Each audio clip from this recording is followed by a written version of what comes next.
एक विलन बताएगा हीरो को कि हीरो होने का असली मतलब होता क्या है। डेकू फाइनली रेस्ट कर सकता है और वो माफी भी मांगना चाहता है ऑल माइट से। मैं बात करने जा रहा हूँ final episode my hero academia season 6 का। वैसे सीजन 7 के लिए सीरीज रिन्यू हो चुकी है। मैं बहुत खुश हूँ इस सीरीज से। अभी तक बहुत सारे धमाल हुए हैं, बट हम फाइनल एपिसोड की बात कर लेते हैं पहले। हेलो, मैं हूँ समराय कांदी और आप देख रहे हैं आई मे।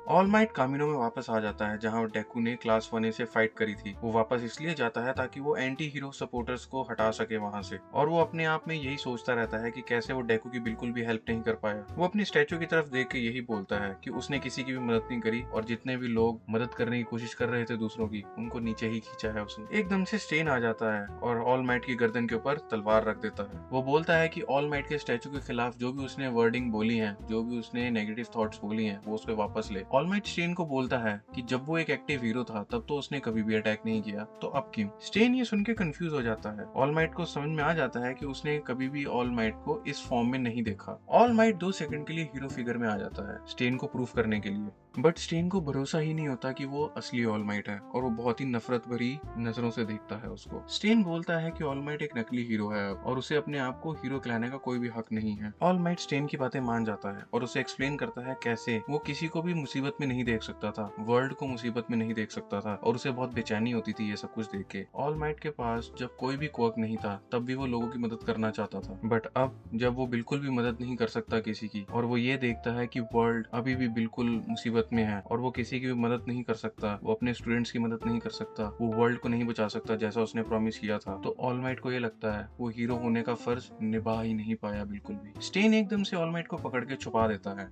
और उसे दिखाता है उसके स्टैचू की तरफ, जहाँ पे एक लड़की आके जो ऑल माइट के स्टैचू के ऊपर साइन लिखा होता है आई एम नॉट हियर, उसे हटा रही होती है और स्टैचू के ऊपर लगे हुए सारे दाग हटाती है। ऑल माइट कंफ्यूज हो जाता है कि वो लड़की अपने आप को मुसीबत में डाल के ये सब कुछ क्यों कर रही है। स्टेन ऑल माइट को याद दिलाता है कि ये वो लड़की है जिसको ऑल माइट ने बचाया था जब वो आखिरी बार हीरो फॉर्म में बना था। स्टेन बोलता है कि ऑल माइट ने जो भी किया जब वो हीरो था वो उसके क्वर्क से रिलेटेड नहीं था बिल्कुल भी। वो हमेशा हंसता था और पॉजिटिव थिंकिंग रखता था और वो सब कुछ करता था अपने पावर के अंदर जिससे इंसानों की मदद हो सके। ऐसा ट्रू हीरो होने का सिंबल था ऑल माइट। इतनी पॉजिटिव थिंकिंग और इतना अच्छा हीरो बनना, इसकी जो लपटें हैं, इसकी जो आग है, वो अभी भी जिंदा है कई लोगों के अंदर जिसको ऑल माइट ने बचाया था या ऑल माइट ने जिनको ट्रेन किया था या इंस्पिरेशन दी थी। और वो आग अब इकट्ठी होके बहुत बड़ी आग बन जाएगी जो पूरे के पूरे वर्ल्ड को समेटेगी और जितनी भी नेगेटिव थॉट्स और हीरोज हैं उनको हराएगी। स्टेन बोलता है कि उसे शुरू से ही पता था ऑल माइट की सच्चाई के बारे में, कि कैसे वो एक हीरो की ड्यूटी नहीं निभा सकता। वो बोलता है कि वो अभी भी किसी भी टाइप का हीरो है तो ये इन्फॉर्मेशन जो वो टार्टर से लेके आया है उसका पूरा इस्तेमाल करेगा। स्टेन आखिरी में जाते जाते ये बोलता है कि वो उसे आके मिले, उसने 40 हीरोज को मारा है। ऑल माइट रोने लग जाता है और वो लड़की आसमान की तरफ देखती है क्योंकि बारिश रुक चुकी है और एक नए सूरज की आने की तैयारी हो रही है। सारे के सारे लड़के क्लास 1 के डेकू को एकदम से घसीटते हैं, उसे नंगा करते हैं और उसे नहला देते हैं। बाकुगो आता है और सबके ऊपर चीख के बोलता है कि डेकू को पहले स्क्रब करे, उसके बाद उसे बाथ के अंदर फेंके। टोकयामी बोलता है कि बाकुगो ने अपोलोजाइज तो करा बट वो अभी भी वैसा का वैसा ही है जैसे वो पुराना था। बाकुगो बोलता है कि उसने माफी तो मांगी है बट उसका गोल अभी भी वही है, नंबर 1 हीरो बनना, वो नहीं बदला बिल्कुल भी। और बाकी के सारे क्लास 1 के स्टूडेंट्स उसके राइवल हैं, जिसमें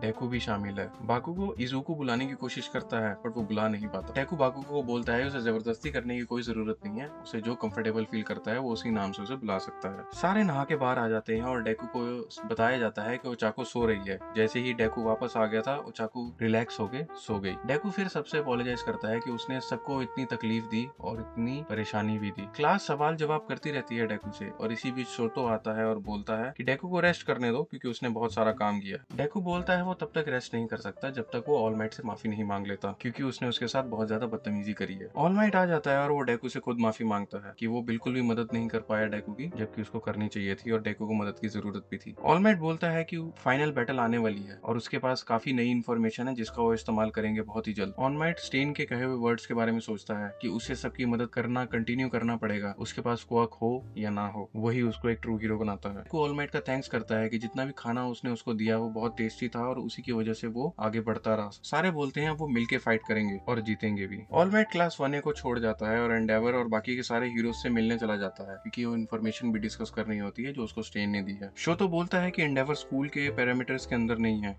क्योंकि शोतो और एंडेवर के बीच में डिस्टेंस क्रिएट करना है डाबी की रेविलेशन की वजह से। बट ये सब कहते कहते जैसे ही वो डेकू की तरफ देखता है, डेकू सो रहा होता है। शोतो उसके ऊपर ब्लैंकेट रखता है कि वो अब बिल्कुल भी टेंशन में नहीं है, इसलिए वो सो गया है। एजिरो शोतो को बोलता है कि वो भी बहुत सारी मुसीबतों से जा रहा है, बहुत सारी हार्डशिप से जा रहा है। शोतो बोलता है उसकी नफरत अपने परिवार को लेके बहुत ज्यादा थी और उसे अंधा कर रही थी, बट अब शोतो बदल चुका है और वो दुनिया को प्रूव करना चाहता है। सारे सोचने लग जाते हैं कैसे क्लास 1A को एक आउटकास्ट की तरह माना जाता है, बट कल्चरल फेस्टिवल के अंदर उन्होंने सबको गलत प्रूव किया। क्लास 1A ये सब कुछ दोबारा करके दिखाएगी और वो दुनिया को वापस नॉर्मलिटी पे लाएगी और बेहतर बनाएगी। डिस्ट्रॉयड टार्टरस के बाद हॉक्स बेस्ट जीनिस को बताता है कि डॉक्टर किदाई गाराकी की इंटेरोगेशन की मदद से उन्हें ये इन्फॉर्मेशन मिली है कि शिगराकी को अभी भी 2 महीने की जरूरत है अपनी बॉडी को कंप्लीट करने के लिए, और all for one for all को पाना चाहता है इससे पहले कि बॉडी कंप्लीट हो जाए। 1 महीना हो चुका है टार्टरस के असॉल्ट को और सिर्फ 1 ही महीना बचा है ऑल फॉर वन से लड़ने के लिए। हॉक्स बोलता है कि स्टेन ने जो भी पेपर दिया ऑल माइट को वो एक लव लेटर की तरह है, और जो भी इंफॉर्मेशन है वो चाकू के अंदर एक डाटा डिस्क पड़ी हुई थी जो टार्टरस की सिक्योरिटी रिकॉर्ड्स से थी। और सारे यही सोचते हैं कैसे एक हीरो किलर हीरोज की मदद करने लगा है। फ्लैशबैक में टार्टरस के ऊपर अटैक हो रहा होता है।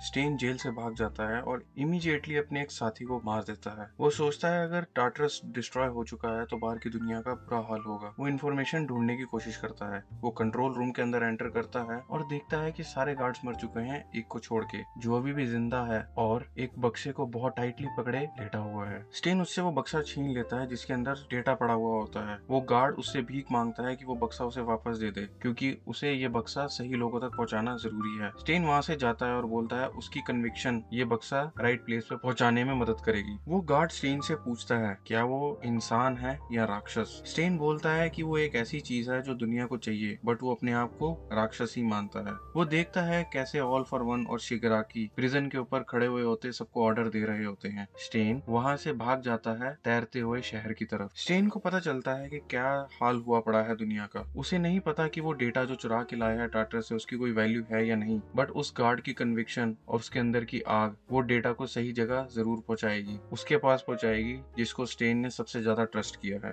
प्रेजेंट में आ जाते हैं। डेकू से मिलने के बाद ऑल माइट डिटेक्टिव नाओमासा के पास जाता है जिसे उसने स्टेन से मिली हुई सारी की सारी इन्फॉर्मेशन दी होती है। नाओमासा अभी भी थोड़ा इरिटेटेड होता है कि उसको ये इन्फॉर्मेशन एक क्रिमिनल से मिली है, एक हीरो किलर से मिली है। नाओमासा रिवील करता है कि टार्टर्स के सारे सिस्टम्स आउटसाइड वर्ल्ड से डिस्कनेक्टेड थे, तो ये इन्फॉर्मेशन उनको किसी भी हाल में नहीं मिलती अगर स्टेन उनको ना देता तो। इस डेटा के अंदर सारे रीजंस हैं कि कैसे टार्टर्स को डिस्ट्रॉय किया गया, कैसे कम्युनिकेशन शट डाउन किए गए। डाटा के अंदर ये कंटेंट है कि शिगराकी और ऑल फॉर वन लगातार रेडियो वेव का ब्लास्ट कर रहे थे, अंदर से भी और बाहर से भी। सानासा ये सजेस्ट करता है कि ऑल फॉर वन और शिगराकी वेस्टेज वर्ल्ड के अंदर से कम्युनिकेट कर रहे थे एक दूसरे से, बट ऑल माइट ये समझाता है कि वेस्टेज वर्ल्ड के अंदर की कम्युनिकेशन 2 वे नहीं है। वो अपना एग्जांपल लेके समझाता है कि वन फॉर ऑल के वेस्टेज वर्ल्ड के अंदर ऑल माइट के दिमाग में जितनी भी इंफॉर्मेशन है वो वेस्टेज वर्ल्ड के अंदर जा रही है, बट वेस्टेज वर्ल्ड के अंदर जो डिस्कशन चल रहा है वो ऑल माइट के पास नहीं आ रहा। एक ही बार हुआ था ऐसा जब डेकू ने कांटेक्ट किया था ऑल माइट को वेस्टेज वर्ल्ड के अंदर, तो ऑल माइट ये बिलीव करता है कि ऑल फॉर वन के अंदर इतनी पावर नहीं है कि वो वेस्टेज वर्ल्ड के अंदर डायरेक्ट कंट्रोल कर सके शिगराकी को। नाओमासा ये सजेस्ट करता है कि ऑल फॉर वन और शिगराकी ने रेडियो वेव्स के थ्रू कम्युनिकेट किया होगा एक दूसरे से, और रिकॉर्डेड डेटा जो रेडियो वेव्स का है उसके अंदर ये दिखाई दे रहा है कि उसे 38 दिन के अंदर कंप्लीट करो। ये सुन के सांसा को शॉक लग जाता है कि सेंट्रल हॉस्पिटल की रिसर्च के हिसाब से तो 2 महीने हैं, बट ऑल माइट बोलता है कि ऐसा भी तो हो सकता है वो ब्लफ मार रहा हो। अगर ऐसा सच है कि 38 दिन में शिगराकी की बॉडी कंप्लीट हो जाएगी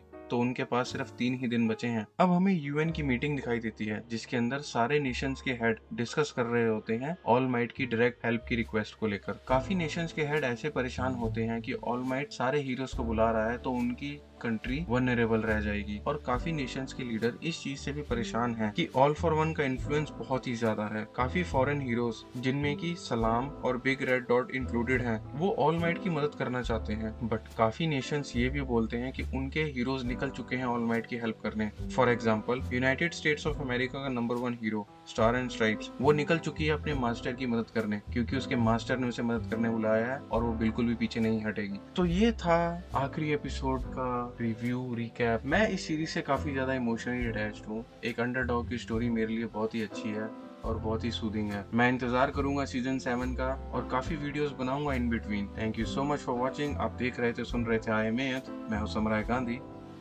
बाय।